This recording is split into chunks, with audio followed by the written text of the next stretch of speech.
Good morning, it's Debbie with the Pickin Coop Farmstead. I have a messy hair today. I'm still in my PJs, but I wanted to make a new flavor, new to me anyways, of my kombucha. So I thought I'd bring you guys along for the ride. Today I'm going to use a few ingredients, or at least one that I've not used before. So come along and check it out. So what you're going to need is, I do a gallon jar for my kombucha. I use a stirring stick. I stir that around.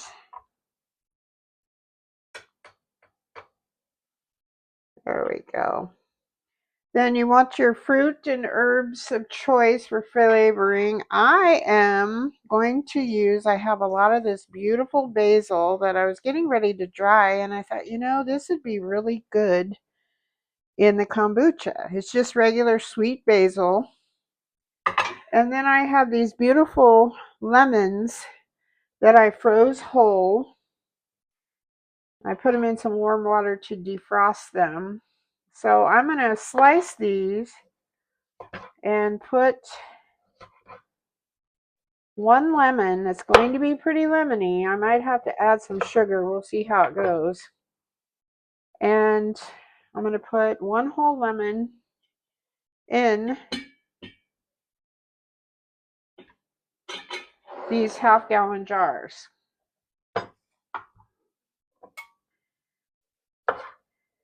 Now, I'm kind of doing this backwards because I'm getting excited about my new flavoring. I put seeds and all in. All right, so we have one lemon per jar. And I'm going to give this basil, probably a little handful like that per jar, a rough chop.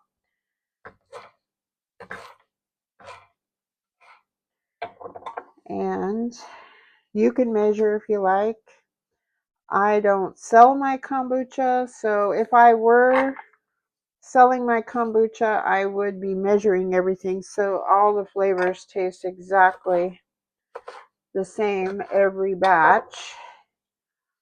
And we'll put that in there. Now, I can't decide if I want to add a little bit of cloves or cinnamon to each one of these, so I think I will add some cloves. All right, so here we have our kombucha. I've tasted it. This is how I like it. It's a little too tart. I left it one day. It's about 2 to 3 days on the counter for me in the summertime. Things I check for is fizziness. I like that carbonated natural fizziness that goes on. And I like a little bit of sweetness left. Not a whole lot of sweetness left, but that's okay. I'm probably going to end up adding a little sugar to these jars. I did a rough chop on some basil, sweet basil, out of my garden. I have these beautiful lemons that I froze whole. Over the summer, I got these at a fruit stand out by my sister's house. And then I put a dash of cloves in there. I've taken out my SCOBY. I had all this on camera, but this time I forgot to turn my camera on. And I'll show you how I deal with that later. And then I use these wonderful 4 jars funnels. I'm going to get this out of the way. The less stuff. And I always taste my kombucha, and it was pretty good. It was fizzy. Again, not as sweet as I like it. I usually fill my half-gallon jars up to the 1,500 ounce mark. That's about what 1 gallon of this gets me. And then I just pour that into each jar. Boom, just like that. And note to self, I can never ever do this without making a mess. Switch that over. And there we go. Now you always want to keep enough kombucha left in your jar, about 1 inch in a gallon jar, or a little more to keep your batches of kombucha going. Okay, so I'm not going to quite add any sugar to this right now. Well, you know what? Maybe I will. I'm going to hold on. I'll be right back. All right, I thought my camera was on again, but I peeled off the top and bottom layer of my SCOBY. I added it back to my jar. This I'm going to give to my chickens. And hold on just 1 second. I get a clean, breathable cloth. This is folded in half, and that goes over my jar with a rubber band. Then at a later date, I'll make a new brew, which I've done videos on that.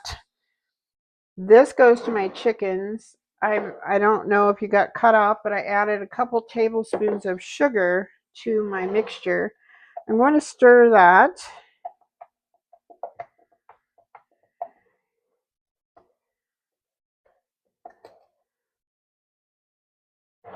And I'm going to stir this.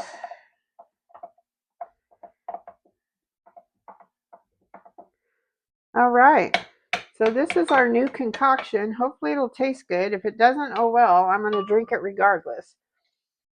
Then I put clean, these are just used lids with the ring on. And you're going to want to burp this once or twice a day simply by taking this off, and you'll hear a psst. Otherwise, you don't want these things to explode on you. And that can happen, especially in the summertime when it's warmer. There we go. So there you have it. So in about 2 to 3 days, these will be ready. Hopefully they won't be god awfully sour. And yeah, so hopefully I'll do a short video to let you know how this tastes. I'm sorry about, I'm having trouble. It's either my microphone is not on.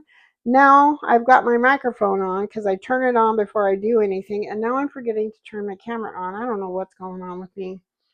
So anywho, I hope the sun is shining where you are. I hope you're happy, healthy, safe. Thank you so much as always for watching.